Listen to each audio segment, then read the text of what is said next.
ఎన్నికలు అయిపోయిన తర్వాత చంద్రబాబు నాయుడు గారు చేస్తూ ఉన్న పాలన ఏమిటి అని చెప్పి ఏ చిన్న పిల్లాడిని అడిగినా కూడా ఈరోజు రాష్ట్రంలో చెప్పగలుగుతున్నాడు. ఎన్నికలప్పుడు ఆయన చెప్పిన మాటలు చూస్తే జగన్ ఇచ్చేటివి అన్నీ చేస్తాను, కాక సూపర్ 6 సూపర్ 7లు అని చెప్పాడు. ఎన్నికలు అయిపోయాయి, చంద్రబాబు నాయుడు గారి మేనిఫెస్టో చెత్తబుట్టలోకి వెళ్ళిపోయింది. కరెక్ట్గా ఇవే మాటలు ఎన్నికలప్పుడు మొత్తుకొని చెప్పిన ప్రతి మీటింగ్లో.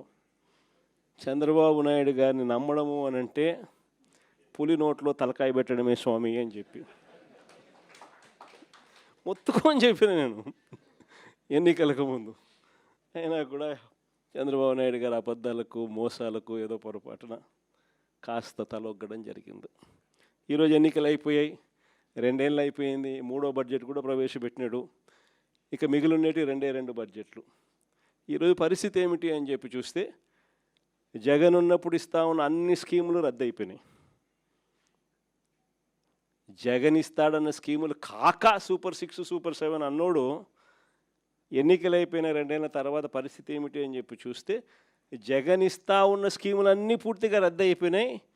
ఈయన సూపర్ 6 సూపర్ 7 అని చెప్పి ఇస్తాననేటివన్నీ కూడా మోసాలుగా తేలిపోయినాయి.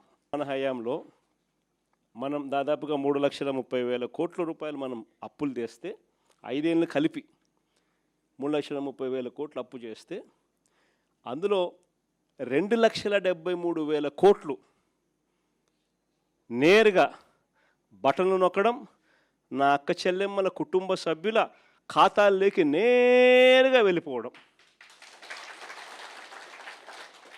ఏకంగా 2,73,000 కోట్ల రూపాయలకు సంబంధించి ఆధార్ నెంబర్లతో సహా బ్యాంక్ అకౌంట్ డీటెయిల్తో సహా మనం చెప్పగలుగుతాం ఎవరెవరికి దగ్గర ఎంతెంత డబ్బులు పోయినాయని చెప్పి. చంద్రబాబు నాయుడు గారు 2 ఏళ్ళు కూడా గడవక మునిపే ఆయన చేసిన గ్రాస్ అప్పులు, ఆయన చేసిన కాంట్రాక్టెడ్ అప్పులు ఇవి చూస్తే 3,37,000 కోట్లు దాటిపోయినాయి. కానీ జగన్ చేస్తా ఉన్న స్కీములు లేవు, ఈయన ఇస్తానన్న సూపర్ 6 లేదు, సూపర్ 7లు లేవు. మరి డబ్బంతా ఏమవుతా ఉంది, ఎవరి జోబులు లేకపోతా ఉంది? ఇది నిజంగా ప్రతి ఇంట్లో కూడా చర్చనీయాంశంగా మారింది. జగన్ ఎలా చేయగలిగినాడు, చంద్రబాబు నాయుడు అనే వ్యక్తి ఎందుకు చేయలేకపోతా ఉన్నాడు అని. కారణం చాలా సింపుల్. చంద్రబాబు నాయుడు గారి హయాంలో జరుగుతూ ఉన్నది ఏమిటి అని అంటే దోచుకోవడము, పంచుకోవడము, తినుకోవడము.